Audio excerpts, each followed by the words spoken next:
হাদিসের যদি কোনো দলিল থাকে সেই দলিলের পরে আমরা আর কোনো ব্যক্তির দলিল মানতে রাজি না, ঠিক কিনা? ইমাম আবু হানিফা রাহমাতুল্লাহ আলাইহি পরিষ্কার বলেছেন, ইমাম আবু হানিফা বলেছেন, ইমাম সাহেবের আরতে যারা ইমাম আবু হানিফার দোহাই দেন, আবু হানিফা রাহমাতুল্লাহ বক্তব্য আমার কিতাবে আছে, আমি হানাফি মাযহাবের কিতাব থেকে বলছি। এবারে রদ্দুল মুহতার ফতোয়ায়ে শামী হানাফি মাযহাবের সবচেয়ে গ্রহণযোগ্য কিতাব। এই কিতাবের 1 নম্বর খণ্ডের 146-66 নম্বর পৃষ্ঠায় ইমাম আবু হানিফা রাহমাতুল্লাহ আলাইহি বলছেন, ইদা সাহহাল হাদিসু ফাহুয়া মাযহাবি, যখন কোন হাদিস সহিহ বলে প্রমাণিত হয় ওইটাই হচ্ছে আমার মাযহাব। সুতরাং তোমরা যখন সহিহ হাদিস পাবে, আমার কথা যদি না মিলে আমারটা বাদ দিয়ে তোমরা সহিহ হাদিসকে মানবে। কে বলেছেন? কোথায় আছে? ফতোয়ায়ে শামী 1 নম্বর খণ্ডের 166 পৃষ্ঠা। এমনি ভাবে ফাতহুল কাদির হানাফি মাযহাবের গুরুত্বপূর্ণ কিতাব এগুলো।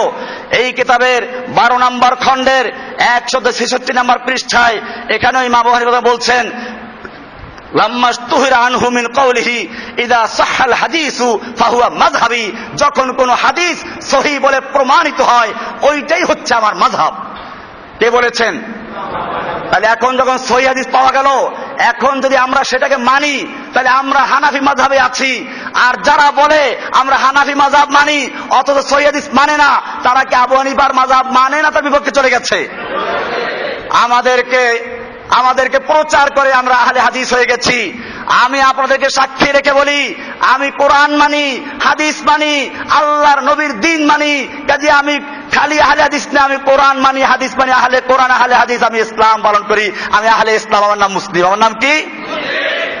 আর বাংলাদেশে যে একটা দল আছে আহলে হাদিস, যদি বলা হয় সেই দলের লোক না, আমরা ও দলের লোক না। আমি কোন ফেরকার মধ্যে নাই, কোন দলের মধ্যে নাই।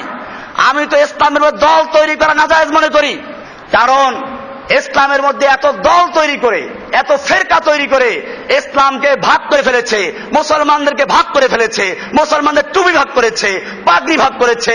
ভাগ করতে করতে বিভিন্ন দলে দলে ভাগ করে আজকে মুসলমানদেরকে চতুর্দিকে মারা হচ্ছে, মুসলমান দুর্বল হয়ে পড়েছে। ভাইরা আমার, আল্লাহর রাসূল সাল্লাল্লাহু আলাইহি ওয়াসাল্লাম পরিষ্কার করেছেন, সাবধান করে দিয়েছেন। আন আবি হুরায়রা রাদিয়াল্লাহু তাআলা আনহু قال قال رسول الله صلى الله عليه وسلم كل امتي يدخلون الجنه الا من ابى। আল আবু হুরায়রা থেকে বর্ণিত, রাসূল আকরাম সাল্লাল্লাহু আলাইহি ওয়াসাল্লাম বলছেন, কুল্লু উম্মতি, আমার সমস্ত উম্মত, ইয়াদখুলুনাল জান্নাতা, সবাই জান্নাতে যাবে, ইল্লা মান আবা, তবে যে একমাত্র আবা, অস্বীকার করলো সে ছাড়া। সাহাবায়ে কেরাম জিজ্ঞেস করলো, ইয়া রাসূলুল্লাহ ওয়া মান ইয়াবা, কে অস্বীকার করলো? ক্বালা মান আতাআনি দাখালাল জান্নাহ ওয়া মান আসানি ফাকাদ আবা, যেই ব্যক্তি আমার আনুগত্য করলো, আল্লাহ রাসূল বলছেন যে আমার আনুগত্য করলো সে জান্নাতে প্রবেশ করবে, আর যে আমার নাফরমানি করলো, আমার অবাধ্য হলো, সে জাহান্নামে যাবে। কোথায় যাবে? কার আনুগত্য করব? আল্লাহর নবীর হাদিস যদি পাওয়া যায় তাহলে সেই হাদিসকে বর্জন করার জন্য যদি কোনো ব্যক্তির দোহাই দেওয়া হয়, সেইগুলো জান্নাতি না জাহান্নামী? এই হাদিস অনুযায়ী পরিষ্কার হয়ে গেল, আল্লাহর রাসূল সাল্লাল্লাহু আলাইহি ওয়াসাল্লাম পরিষ্কার বলেছেন, মান আতাআনি দাখালাল জান্নাহ, যে ব্যক্তি আমার আনুগত্য করবে সে জান্নাতে প্রবেশ করবে। আর ওমান আসানি, যে আমার অবাধ্য হবে, আমার হাদিসকে বাদ দিয়ে, আমার সুন্নাহ বাদ দিয়ে বিভিন্ন তরিকা, বিভিন্ন পীরের সুন্নাহ, বিভিন্ন পীরের তরিকা, আলেমের তরিকা মানবে, ফাকাদ আবা, সে অস্বীকার করেছে, তার স্থান হবে জাহান্নাম। তার স্থান কোথায় হবে? ভাইরা আমার, এমনি ভাবে আব্দুল্লাহ ইবনে ওমর রাদিয়াল্লাহু তাআলা আনহু বয়ান করেন, আনিন নবী সাল্লাল্লাহু আলাইহি ওয়াসাল্লাম قال السمع والطاعة على المرء المسلم فيما أحب وكره। একজন মুসলিমের জন্য দায়িত্ব হচ্ছে আল্লাহর কথা, আল্লাহর রাসূলের কথা শোনা এবং মানা, ফিমা আহাব্বা ওয়া কারিহা, চাই তার পছন্দনীয় হোক অথবা অপছন্দনীয় হোক, মা লাম ইউমার বিমাসিয়াতিন, যতক্ষণ পর্যন্ত তাকে কোনো অন্যায় হুকুম না দেওয়া হবে। কোরআন হাদিসের কথা বলা হচ্ছে। ফাকাদ, এরপর আল্লাহ রাসূল বলছেন, ফাইদা আমারা বিমাসিয়াতিন, কেউ যদি তাদেরকে অন্যায় হুকুম দেয়, ফালা সামা ওয়ালা তাআতা, সেক্ষেত্রে কারো কথা শোনা যাবে না, মানা যাবে না।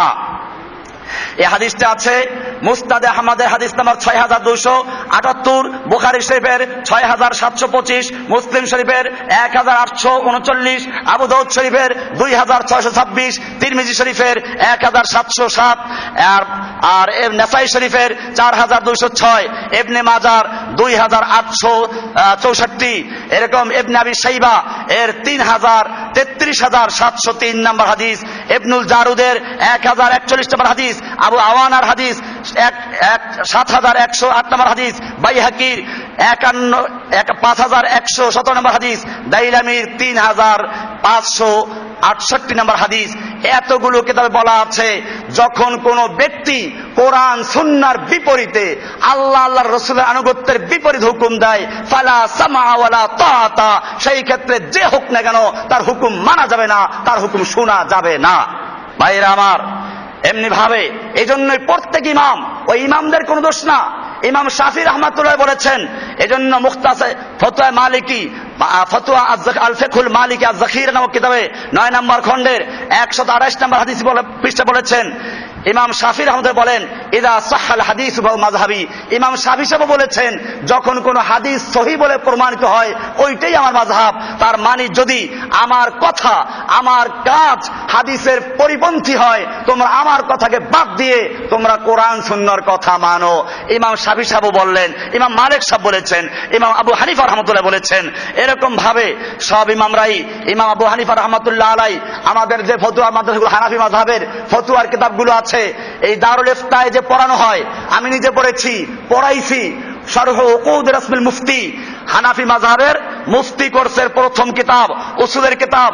ওইখানে ইমাম আবু হানিফা রাহমাতুল্লাহ আলাইহি বলেছেন, লা ইয়াজুযু লি আহাদিন আন ইফতিয়া বিকাউলিনা হাত্তা ইয়ালামা মিন আইনা কুলনাহু, কোন মুফতির জন্য জায়েজ হবে না, বৈধ হবে না আমার কথা দিয়ে ফতোয়া দেওয়া যতক্ষণ পর্যন্ত সে জানবে না যে আমি কোত্থেকে বললাম, কোন হাদিস থেকে, কোন কোরআন আয়াত থেকে, কোন দলিল থেকে বললাম। যতক্ষণ পর্যন্ত আমার কথার কোন দলিল না পাবে, অতক্ষণ পর্যন্ত কোন মুফতির জন্য জায়েজ হবে না আমার কথা দিয়ে ফতোয়া দেওয়া। কে বলেছেন? কিতাবের নাম উকুদ রাসমিল মুফতি। বাংলাদেশের যতগুলো দারুল ইফতা আছে, হানাফি মাযহাবের কথাই বলছি, সব মাযহাবের কিতাবে এটা পড়ানো হয়। এইটা না পড়ে কেউ মুফতি হয় না। আমি নিজেও পড়েছি, আমার দারুল ইফতায় পড়ানো হয়, জামিয়া রহমানিয়াতে পড়ানো হয়, এরকম বাংলাদেশের যত মাদ্রাসা সব জায়গায় পড়ানো হয়। সেইখানে পরিষ্কার লেখা আছে ইমাম আবু হানিফা রাহমাতুল্লাহ এই বক্তব্য যে কোন মুফতির জন্য জায়েজ হবে না আমার কথা দিয়ে ফতোয়া দেওয়া যখন তারা না জানবে যে আমি কোন সূত্র থেকে বললাম, কোন দলিলের ভিত্তিতে বললাম। ভাইরা আমার, আসলে হচ্ছে এরা কাউকে মানে না, আবু হানিফাকে মানে। এই হানাফি মাযহাবের একজন বড় আলেম ছিলেন পাকিস্তান আমলের মুফতি আজম, বড় মুফতি ছিলেন মুফতি শফি রহমাতুল্লাহ আলাই। ওই মুফতি শফি রহমাতুল্লাহ আলাইহির তাফসিরে মারিফুল কোরআন বাংলাদেশের ঘরে ঘরে আছে। হানাফি মাযহাবের লোক, এটা কোনো আহলে হাদিস না, এটা কোনো ব্যক্তি না। আজকে যারা কালারিং করো তাদেরকে আমি পড়ে শোনাই। এই কিতাবে পরিষ্কার লেখা আছে 35 নম্বর পৃষ্ঠা, সূরা বাকারার 41 নম্বর আয়াতে তাফসীর বলা হয়েছে, ঈসা আলাইহিস সালামের উপলক্ষে খতমে কোরআন এর বিনিময়ে পারিশ্রমিক গ্রহণ করা সর্বসম্মতভাবে নাজায়েজ। আল্লামা শামী, তাহলে এই যে খতমে কোরআন পরে মুর্দারের জন্য খতম পরে পরে পয়সা খায়, 3 দিনা মিলাদ, 40 মিলাদ, এইগুলো যারা করে এরা এইগুলো বাড়াবাড়ি করছে। আর কেবল জসিমউদ্দিন রহমানীকে এরা বলে আহলে হাদিস। আমি একটা ফতোয়া আজকে হানাফি মাযহাব বাড়ি দিচ্ছি না। হানাফি মাযহাবের কিতাব মারিফুল কোরআন ইসলামিক ফাউন্ডেশন প্রথম এটাকে 8 খণ্ডে তাফসীর বের করেছে। এখন সংক্ষিপ্ত করে মদিনার থেকে 1 খণ্ডে বের করেছে। আপনাদের ঘরে ঘরে এটা হয়তো থাকবে, কারণ আগে হজে গেলে ফ্রি দিত। সেই কিতাব আমার হাতে আছে, 35 নম্বর পৃষ্ঠা, সূরা বাকারার 41 নম্বর আয়াতের তাফসীরে লেখা আছে যে আল্লামা শামী দুররে মুখতারে সরা এবং শিফাউল আলী নামক গ্রন্থে বিস্তারিত ভাবে এবং অকাট্য দলিল সহ একথা প্রমাণ করেছেন যে কোরআন শিক্ষাদান অথবা অনুরূপ অন্যান্য কাজ যেমন ইমামতি করা, মুয়াজ্জিনি করা, হাদিস ও ফিকহ শিক্ষাদান করা, এগুলোর জন্য আগে সরকারি ভান্ডার থেকে বেতন দেওয়া হতো। ইসলামী খেলাফত ব্যবস্থা না থাকার কারণে এগুলোর জন্য যার উপরে দ্বীন ও শরীয়তের স্থায়িত্ব ও অস্তিত্ব নির্ভর করে সেগুলোর জন্য প্রয়োজন মতো এগুলোর বিনিময়ে বেতন পারিশ্রমিক গ্রহণ করা অনুমতি দেওয়া হয়েছে। কিন্তু এই যে এইগুলো বাদ দিয়ে লেখা আছে এখানে যে কোরআন শিক্ষাদান বা অনুরূপ অন্যান্য কাজের বিনিময়ে পারিশ্রমিক গ্রহণের যে অনুমতি পরবর্তীকালের ফকিগণ দিয়েছেন, তার কারণে এমন এক ধর্মীয় প্রয়োজন যে তাতে বিচ্যুতি দেখা দিলে গোটা শরীয়তের বিধান ব্যবস্থার মূলে আঘাত আসবে। মানে ওই যে ইমামতি করে মুয়াজ্জিনি করে শিক্ষা দান করে হাদিস কোরআন পড়াইয়ে যদি বেতন না নেওয়া হয় তাহলে দিন ধ্বংস হয়ে যাবে। সুতরাং এ অনুমতি এসব বিশেষ প্রয়োজনের ক্ষেত্রেই সীমাবদ্ধ রাখা একান্ত আবশ্যক।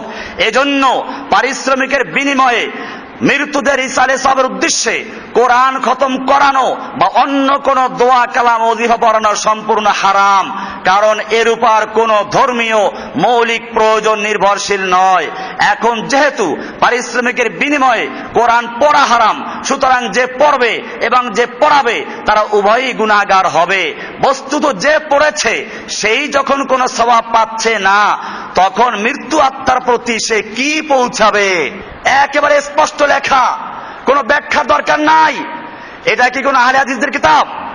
এটা হানাফি মাযহাবের গুরুত্বপূর্ণ এখন যার ছেলে মাওলানা মুফতি তকি উসমানী, পাকিস্তানের সবচেয়ে বড় আলেম, সারা দুনিয়ার হানাফি মাযহাবের সবচেয়ে বড় আলেম এখন তারই ছেলে। পাকিস্তানের শরিয়া আদালতের চিফ জাস্টিস ছিলেন মুফতি তকি উসমানী, তার আব্বার লেখা কিতাব। এই কিতাবে পরিষ্কার বলে দিয়েছে মৃত্যু ব্যক্তির ইসালে সওয়াবের জন্য খতমে কোরআন পড়ে, দোয়া পড়ে, ওজিফা পড়ে পয়সা গ্রহণ করা, যে দেয় সেও হারাম খায় দেয়, আর যে খায় সেও কি করে। এরকম ভাবে অনেক বিষয় আছে যেই বিষয়গুলো হানাফি মাযহাবের ফতোয়া, অথচ সেগুলো মানে না। আর যখন কেউ হক কথা বলে, সহি কথা বলে, তখন প্রচার করে উনি অমুক হয়ে গেছে তমুক হয়ে গেছে। আমি পরিষ্কার বলি, ইসলাম ছাড়া আমার কোনো দল নেই, মুসলিম ছাড়া আমার কোনো পরিচয় নেই। আমি যত ফেরকা আছে সমস্ত ফেরকাগুলোকে ঘৃণা করে বর্জন করেছি। আমার ধর্মের নাম কি? মিল্লাত আবিকুম ইব্রাহিম হুয়া সাম্মাকুমুল মুসলিমিন। সূরা হজের ৭৮ নম্বর আয়াতে আমাদের পরিচয় দেওয়া হয়েছে মিল্লাত আবিকুম ইব্রাহিম। তোমাদের মিল্লাতের নাম তোমাদের পিতা রেখেছেন, ইব্রাহিম আলাইহিস সালাম রেখেছেন, হুয়া সাম্মাকুমুল মুসলিমিন, সেটা হচ্ছে কি মুসলিমুন। এরকম ভাবে কোরআনুল কারীমের সূরা ফুসসিলাত এর ৩৩ নম্বর আয়াতে বলা হয়েছে ওমান আহসানু কওলাম মিম্মান দাআ ইলাল্লাহি ওয়া আমিলা সালিহান ওয়া ক্বালা ইন্নানি মিনাল মুসলিমিন। ওই ব্যক্তির চেয়ে আর কার কথা ভালো হতে পারে যে মানুষকে আল্লাহর দিকে আহ্বান করে? কার দিকে আহ্বান করে? ওয়া আমিলা সালিহান, এবং সে নেক আমল করে, ওয়া ক্বালা ইন্নানি মিনাল মুসলিমিন, এবং সে নিজের পরিচয় দেয়, সে বলে ইন্নানি মিনাল মুসলিমিন, আমি একজন মুসলিম। সুতরাং আমাদের পরিচয় কি? আমাদের ধর্মের নাম কি? এছাড়া আমাদের কোন দল আছে? কোন ফেরকা নাই, কোন দল নাই, আমরা কোন ফেরকার মধ্যে নাই। পরিষ্কার মনে রাখতে হবে কোরআন এবং হাদিসে যা আছে, কোরআন হাদিসে যখন পাওয়া যাবে তখন আমরা আর অন্য কারো কথা তালাশ করব না। আর কোরআন হাদিসে যদি না থাকে তখন তালাশ করব সালফে সালেহিন, আগের যুগের বড় আলেমরা কি বলেছেন। কিন্তু কোরআন হাদিসে যদি থাকে কোনো বিষয়, তারপরে কি বড় আলেম তালাশ করব না কোরআন হাদিসকে মানব? আসুন এবারে আল্লাহর রাসূল সাল্লাল্লাহু আলাইহি ওয়াসাল্লামের হাদিস, মিশকাতে হাদিসটা আছে, এই হাদিসটা আছে বিভিন্ন নামে রেফারেন্স দিচ্ছি। ইরবাদ ইবনে সারিয়া থেকে বর্ণিত আন্নাহু ক্বালা সাল্লা বিনা রাসূলুল্লাহ সাল্লাল্লাহু আলাইহি ওয়াসাল্লাম যাতা ইয়ামিন। আল্লাহর রাসূল সাল্লাল্লাহু আলাইহি ওয়াসাল্লাম আমাদেরকে নিয়ে কোন একদিন নামাজ পড়লেন। সুম্মা আকবাল আলাইনা, এরপরে তিনি আমাদের দিকে ফিরে বসলেন। ফাওয়াযানা মাউইযাতান বালিগাতান, আমাদের উদ্দেশ্যে তিনি একটা তাৎপর্যপূর্ণ ওয়াজ করলেন। ওয়াযানা, ওয়াজ করলেন আমাদের উদ্দেশ্যে, মাউইযাতান বালিগাতান, তাৎপর্যপূর্ণ ফাসাহাত বালাগাতপূর্ণ ওয়াজ করলেন। জারাফাত মিনহাল উয়ুনু, যার ফলে আমাদের চোখ দিয়ে পানি এসে গেল। ওয়াজালাত মিনহাল কুলুবু, আমাদের অন্তরগুলো সব নরম হয়ে গেল। ফাকালা কাইলুন ইয়া রাসূলুল্লাহ, এই ওয়াজ শুনে একজন সাহাবী দাঁড়িয়ে বললেন ইয়া রাসূলুল্লাহ কান্না হাদিহি মাউইযাতু মুআদ্দিন, এ তো মনে হচ্ছে বিদায় প্রার্থনাকারীর ওয়াজ, যেন আপনি আমাদেরকে বিদায় দিয়ে চলে যাচ্ছেন এরকম মনে হচ্ছে। মুআদ্দিন ফামাযা তাহাদু ইলাইনা, আপনি আমাদেরকে কি অঙ্গীকার নিচ্ছেন, আমাদেরকে কি ওসিয়াত করছেন? ফাকালা, আল্লাহর রাসূল সাল্লাল্লাহু আলাইহি ওয়াসাল্লাম ওসিয়াত করছেন, ও মুসলিম জাতি, এটা নবীর ওসিয়াত, কোন পীরের ওসিয়াত না, মুফতি জসিমউদ্দিন রহমানীর ওসিয়াত নয়। শুধুমাত্র হাদিস শুনিয়ে দিচ্ছি, হাদিস মিশকাতে আছে, আরো বিভিন্ন কিতাবে আমি রেফারেন্স দিচ্ছি। আল্লাহর নবীর ওসিয়াত ভালো করে শুনো। আল্লাহর নবী বলেছেন বলেছেন, ওসিকুম বিতাকওয়াল্লাহ, আমি তোমাদেরকে আল্লাহর তাকওয়া, আল্লাহ ভীতি অর্জন করার জন্য ওসিয়াত করছি, ওয়াসসামি ওয়াত তাআতে, এবং তোমাদের যে মুসলিমদের আমির হবে, খলিফাতুল মুসলিমিন, খেলাফত ব্যবস্থা হলে পরে যে তোমাদের খলিফা হবে, আর খেলাফত না থাকলে তোমাদের একজন আমির থাকবে, তোমরা সেই আমিরের হুকুম মেনে চলবে, শুনবে, মানবে। ওয়াইন আবদান হাবাশিয়ান, যদি একজন হাবশি গোলাম হয় তার কথা মানবে। ফাইন্নাহু মাইয়াইশ মিনকুম বাদি, জেনে রাখো আমার পরে তোমরা যারা জীবিত থাকবে, আমার পরে যারা নতুন প্রজন্ম আসবে, ফাসায়ারা ইখতিলাফান কাসীরা, তারা অনেক মতবিরোধ দেখবে, মতভেদ দেখবে, ইখতিলাফান কাসীরা, অনেক মতবিরোধ দেখবে, অনেক মতভেদ দেখবে। ফাআলাইকুম বিসুন্নতি ওয়া সুন্নাতিল খুলাফায়ে রাশিদিন আল মাহদিয়িন, তখন তোমরা কি করবে? অনেক দল, অনেক মত, আমার অনেক ভাইরা বলেন এত দল, এত মত, আমরা কই যাব? ও ভাই, এই অজুহাত দিয়ে তোমাকে বাঁচতে চলবে না। আল্লাহর নবী পরিষ্কার বলেছেন, অনেক দল হবে, অনেক মত হবে, এরপরে কি করতে হবে তা বলেন নাই? তুমি চিংড়ি মাছ কিনতে গেলে তালাশ করো পচা চিংড়ি কোনটা, ভালো কোনটা, শাড়ি তালাশ করো। রমজান মাসে এখন রোজা বাদ দিয়ে, ইবাদত বাদ দিয়ে মার্কেট করতে যাচ্ছ, ঘুরতেছো, কোনটা ভালো দেখার জন্য। এত কিছু বুঝো, এটা বুঝবে না তুমি। আল্লাহর নবী পরিষ্কার করে বলেছেন, ফাসায়ারা ইখতিলাফান কাসীরা, অনেক মতবিরোধ দেখবে, দলাদলি দেখবে। ফাআলাইকুম বিসুন্নতি ওয়া সুন্নাতিল খুলাফায়ে রাশিদিন আল মাহদিয়িন, জেনে রাখো তখন তোমাদের কাজ হবে আমার সুন্নাহ, মানে আমার তরিকা। হাদিসে সুন্নাত বলতে এই সুন্নাত মুস্তাহাব না, এই যে ফরজ, ওয়াজিব, সুন্নাত, মুস্তাহাব, এগুলো ভাগ করছে পরবর্তী ফোকাহারা ফেকার মাসলা বয়ান করতে গিয়ে। আল্লাহর নবীর হাদিসে যখন সুন্নতি আসে তার মানে আমার তরিকা। আল্লাহর রাসূল সাল্লাল্লাহু আলাইহি ওয়াসাল্লাম বলছেন, ফাআলাইকুম বিসুন্নতি, খবরদার তখন তোমাদের করণীয় হচ্ছে, আবশ্যকীয় হচ্ছে, বিসুন্নতি, আমার সুন্নাতকে আঁকড়ে ধরা, ওয়া সুন্নাতিল খুলাফায়ে রাশিদিন আল মাহদিয়িন, আমার খুলাফায়ে রাশিদা আবু বকর, ওমর, ওসমান যারা খেলাফত চালিয়েছেন তাদের তরিকা অনুসরণ করা। তামাসসাকু বিহা, তোমরা এটাকে শক্ত করে ধরো। ও আদ্দু আলাইহা বিন নওয়াজিজ, তোমরা মারির দাঁত দিয়ে কামড়াইয়ে ধরো যেন ছুটে না যায়। এরপরে আল্লাহর রাসূল সাল্লাল্লাহু আলাইহি ওয়াসাল্লাম বলছেন, ওয়া ইয়াকুম ওয়া মুহদাসাতিল উমুর, খবরদার তোমরা নতুন নতুন আবিষ্কৃত বেদাত যা ধর্মের মধ্যে সাহাবের জন্য তৈরি করা হয়েছে, এই বেদাতগুলো থেকে বেঁচে থাকো। ফাইন্না কুল্লা মুহদাসাতিন বিদআ, জেনে রাখো সব নতুন আবিষ্কৃত ইবাদত বেদাত। ওয়া কুল্লা বিদআতিন দালালা, আর সমস্ত বেদাত হচ্ছে গুমরাহি, আর যত গুমরাহি নাসাইর রওয়ায়াত আছে, ওয়া কুল্লা দালালাতিন ফিন্নার, সমস্ত গুমরাহির পরিণতি জাহান্নাম। আল্লাহ নবী পরিষ্কার করে দিয়েছেন। এই হাদিসটা আছে মুসনাদে আহমদের 17184 নম্বর হাদিস, আবু দাউদ শরীফের 4607 নম্বর হাদিস, তিরমিজি শরীফের 2676 নম্বর হাদিস, এরপর ইবনে মাজাহ শরীফের 42 নম্বর হাদিস, মুসনাদে হাকিমের 339 নম্বর হাদিস, এরকম ভাবে বাইহাকির 20125 নম্বর হাদিস, এরকম ইবনে হাব্বানের 5 নম্বর হাদিস, মুসনাদে দারিমির 95 নম্বর হাদিস। এতগুলো হাদিসে এই হাদিসটাকে উল্লেখ করা হয়েছে হাদিস সহিহ হাদিস। এরকম ভাবে আব্দুল্লাহ বিন মাসউদ রাদিয়াল্লাহু তাআলা আনহু থেকে আরেকটা হাদিস, ক্বালা খাত্তালানা রাসূলুল্লাহ সাল্লাল্লাহু আলাইহি ওয়াসাল্লাম খাত্তান, তিনি বলেন আল্লাহর রাসূল সাল্লাল্লাহু আলাইহি ওয়াসাল্লাম আমাদের উদ্দেশ্যে প্রথমে একটা সোজা দাগ দিলেন। কি করলেন? আল্লাহর নবী কি সুন্দর করে বুঝাইয়া দিলেন যাতে করে উম্মাত গোমরা না হয়, কারণ বিভিন্ন দল হবে।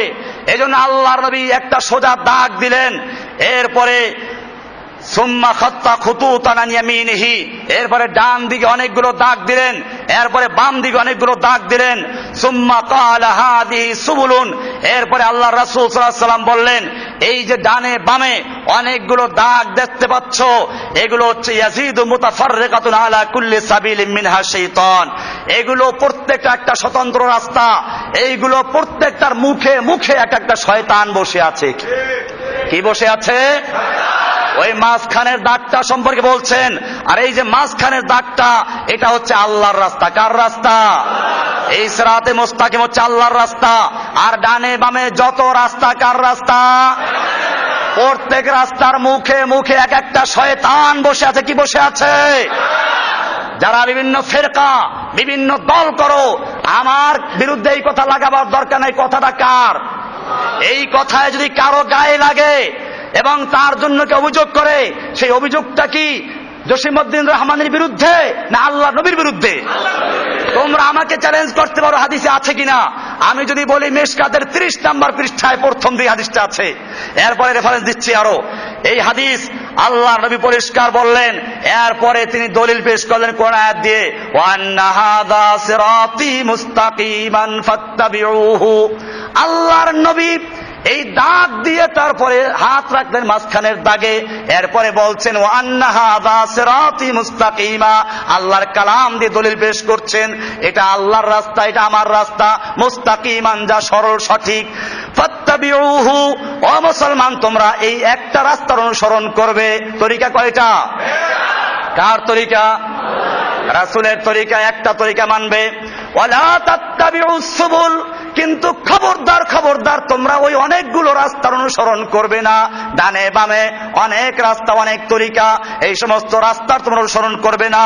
ফাতাফাররাকা বিকুম আন সাবিলিহি, তাহলে কিন্তু তোমাদেরকে আল্লাহর রাস্তা থেকে সরিয়ে নিয়ে যাবে, শয়তানের রাস্তায় ঢুকিয়ে দিবে। কার রাস্তায় ঢুকাবে? আল্লাহর রাস্তা থেকে সরিয়ে নিবে।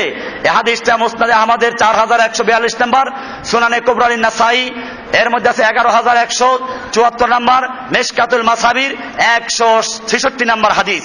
এরকম ভাবে আল্লাহর নবী আরো স্পষ্ট করেছেন, আনাবি হুরায়রা রাদিয়াল্লাহু তাআলা আনহু قال قال رسول الله صلى الله عليه وسلم افترقت اليهود على 71 ফিরকাতান। জেনে রাখো ইহুদিরা 71 ফিরকায় বিভক্ত হয়েছিল। ওয়া তাফাররাকাতিন নাসারা আলা 72 ফিরকাতান, আর খ্রিস্টানরা 72 ফিরকায় বিভক্ত হয়েছে। ওয়া তাফতারিকু উম্মতি আলা 73 ফিরকাতান, আর আমার উম্মত 73 ফিরকায় বিভক্ত হবে। কয় ফিরকায়? ইহুদি কয় ফিরকা হয়েছিল? 71। খ্রিস্টান কত? 72। আর এই উম্মত কত হবে? 73 ফিরকা হবে।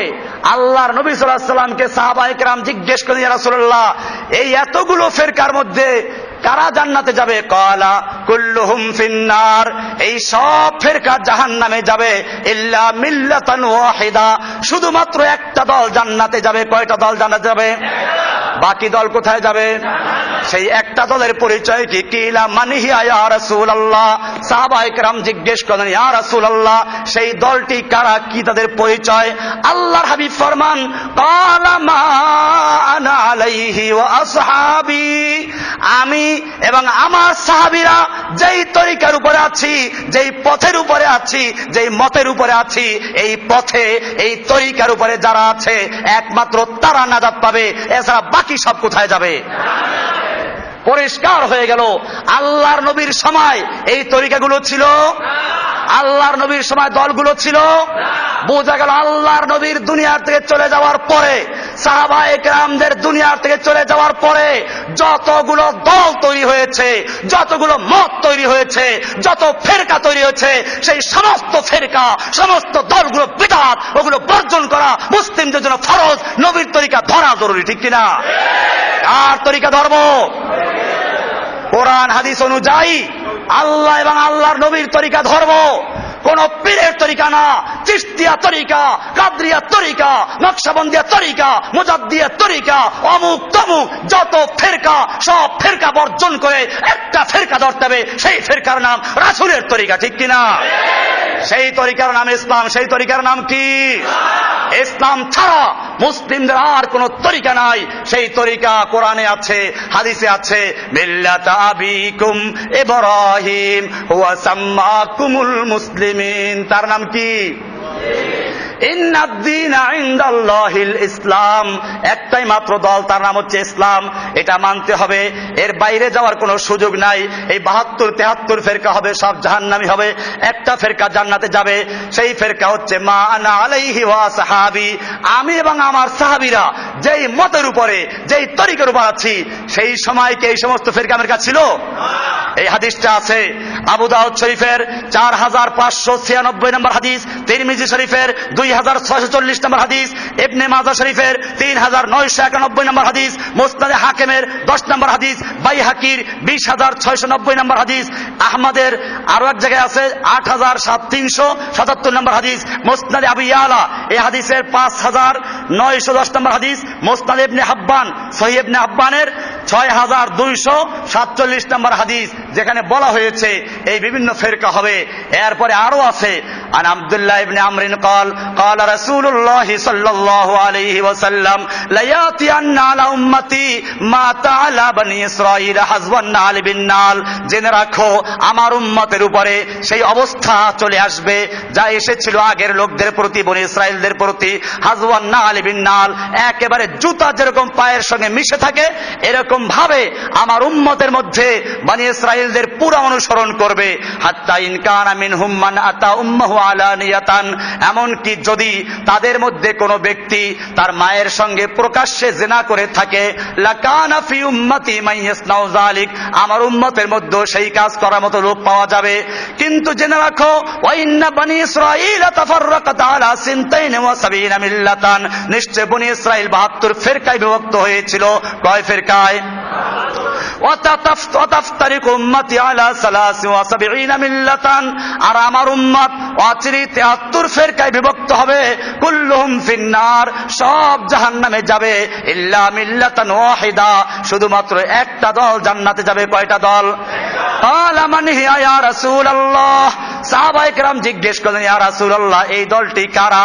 ক্বালা মা আনা আলাইহি ওয়া আসহাবি, আমি এবং আমার সাহাবীরা যেই মতের উপরে আছি ওই মতের উপরে যারা থাকবে, ওই তরিকার উপরে যারা থাকবে একমাত্র তারা নাজাত পাবে, বাকি সব কোথায় যাবে? এই হাদিসটা তিরমিজি শরীফের 2779 নম্বর হাদিস। এভাবে পরিষ্কার হয়ে গেল আল্লাহর রাসূলের তরিকা মানতে হবে, আল্লাহর হুকুম মানতে হবে, রাসূলের তরিকা মানতে হবে। রাসূলের তরিকা সাহাবায়ে কেরামদের মত মানবো। এরপরে যত ফিরকা, যত দল, যত মত, এগুলো মানা যাবে? আমরা এজন্য কোরআন হাদিস দিয়ে পরবর্তী আলেমদেরকে মাপবো, ওজন করব। কোরআন হাদিস অনুযায়ী যেই ইমাম, যে আলেমের বক্তব্য মিলবে আমরা তাকে মাথায় তুলে নিব। আর কোরআন হাদিসের পরিপন্থী যদি কোনো আলেম কথা বলে তা মানা যাবে? পরিষ্কার হয়ে গেল। এবারে আল্লাহ রাসূল সাল্লাল্লাহু আলাইহি ওয়াসাল্লাম সাবধান করেছেন, জেনে রাখো আমার মাধ্যমে দিন মুকাম্মাল হয়ে গেছে, পরিপূর্ণ হয়ে গেছে। মানুষের অনেক বেদাত তৈরি করবে। সূরা মায়েদার 3 নম্বর আয়াতের একটা অংশ আল্লাহ তাআলা বলছেন আল্লাহ নবীর মাধ্যমে দিন পরিপূর্ণ হয়ে গেছে। আল ইয়াউমা আকমালতু লাকুম দীনাকুম, আজকে আমি তোমাদের জন্য তোমাদের দিনকে মুকাম্মাল করে দিয়েছি। ওয়া আতমামতু আলাইকুম নি'মাতি, এবং আমি আমার নিয়ামতকে তোমাদের উপরে সমাপ্ত করে দিয়েছি। ওয়ারাদিতু লাকুমুল ইসলাম দীনা, এবং কিয়ামত পর্যন্তের জন্য তোমাদের জন্য ইসলামকে দিন হিসাবে মনোনীত করেছি। কাকে?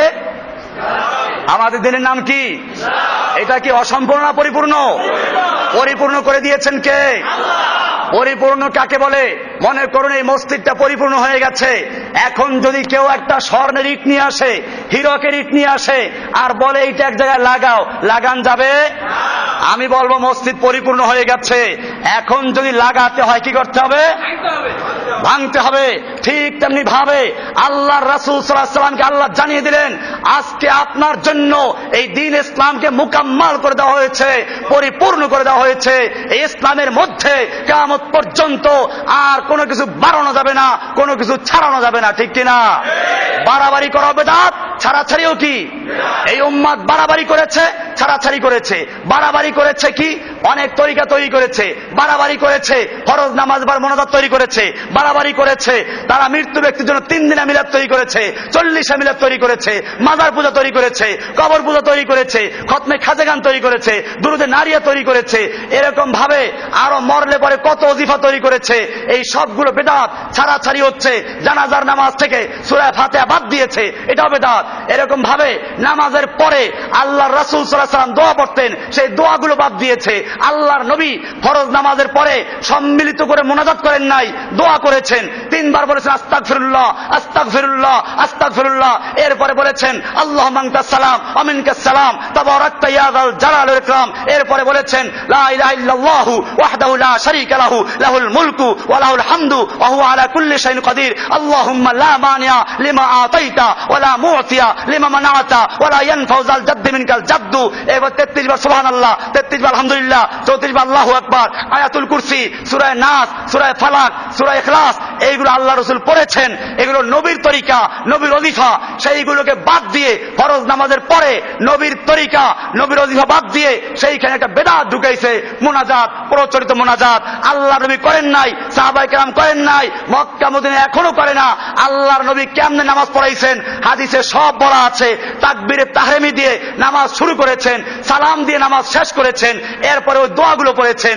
যদি আল্লাহর নবী সাহাবীদের কিনে হাত তুলে মুনাজাত করতেন, হাদিসে থাকতো না? একটা হাদিসও দেখান যাবে না। আমার ভাইয়েরা, হ্যাঁ, নফল নামাজের পরে একা একা মোনাজাত করেন, আমার আপত্তি নাই। বা ফরজ নামাজের পরে মাঝে মধ্যে একা একা করেন, আপত্তি নাই। কিন্তু ফরজ নামাজের পরে ইমাম মুক্তাদি মিলে নিয়মিত ভাবে এটাকে বাধ্যতামূলক মোনাজাত যে করা হচ্ছে, এটা একটা স্বীকৃত বিদআত। এখন পর্যন্ত মক্কায় নাই, মদিনায় নাই। যারা এইগুলো দেখে না, হাদিস কোরআন পড়ে না, আর মক্কা মদিনা আমল দেখে না, তারাই কেবল ওই কুয়ার ব্যাঙ্গের মতো। একটা কুয়ার ব্যাঙ্গের কাছে সাগরের ব্যাঙ আসছিল বেড়াবার জন্য। এখন কুয়ার ব্যাঙ্গে জিজ্ঞেস করে সাগরের ব্যাঙ্গে, ওই বেটা সাগরের পানি কতটুকু? এখন কুয়ার ব্যাঙ্গের কেমনে বুঝাইবে সাগরের ব্যাঙ্গে সাগরের পানি কতটুকু? চুপ করে বসে আছে। শেষ পর্যন্ত কুয়ার ব্যাঙ্গে লাভ একটা দিয়ে কয়, এতটুকু হইবে কুয়ার এক কোনায়। সাগরের ব্যাঙ্গে হা হা এতটুকু হবে, কারণ তারে বুঝানো সম্ভব না। ঠিক তেমনি ভাবে যারা কোরআন হাদিসের এই সাগরের মধ্যে ডুব দেয় নাই, এই যে কিতাব, এখানে বুখারী মুসলিম সহ হাদিসের 6টা কিতাব একত্র করা হয়েছে। এই কিতাব যারা পড়ে নাই, যারা হাদিস কোরআনের খবর রাখে না, যারা মক্কা মদিনা আলেমদের খবর রাখে না, আল্লাহ নবীর ইসলামের খবর রাখে না, কেবল কুয়ার মধ্যে বসে এই ভারতীয় ইসলামকে শিখে আছে, ভারতীয় তৈরি করা তরিকা অনুসরণ করে আছে। সেই সমস্ত কুয়ার ব্যাং, সেই সমস্ত তাবিজের বইয়ের, সেই সমস্ত 12 চান্দের ফজিলতের বই পড়ে আর মকসুদুল মুমিন পড়ে যারা ফতোয়া দেয়, যারা ইমামতি করে, যারা মাদ্রাসায় পড়ায়, একমাত্র তারাই এই বেদাতগুলো তৈরি করেছে। ও মুসলমান জাতি, সমস্ত বেদাত বাদ দিয়ে কোরআন সুন্নাহ ধরতে হবে রাজি ইনশাআল্লাহ। আল্লাহ সুবহানাহু ওয়া তাআলা আমাদের সকলকে বিষয়গুলোকে বুঝার এবং অনুসরণ করার তৌফিক দান করুন, আমিন। কোরআন সুন্নাহকে অনুসরণ করার তৌফিক দান করুন, সমস্ত বেদাতকে বর্জন করার তৌফিক দান করুন, আমিন। ওয়া সাল্লাল্লাহু তাআলা আলা নবিয়িনা মুহাম্মদ ওয়া আলা আলিহি ওয়া সাহবিহি আজমাইন। সুবহানাল্লাহি ওয়া বিহামদিহি, সুবহানাকাল্লাহুম্মা ওয়া বিহামদিকা, আশহাদু আল্লা ইলাহা ইল্লা আনতা।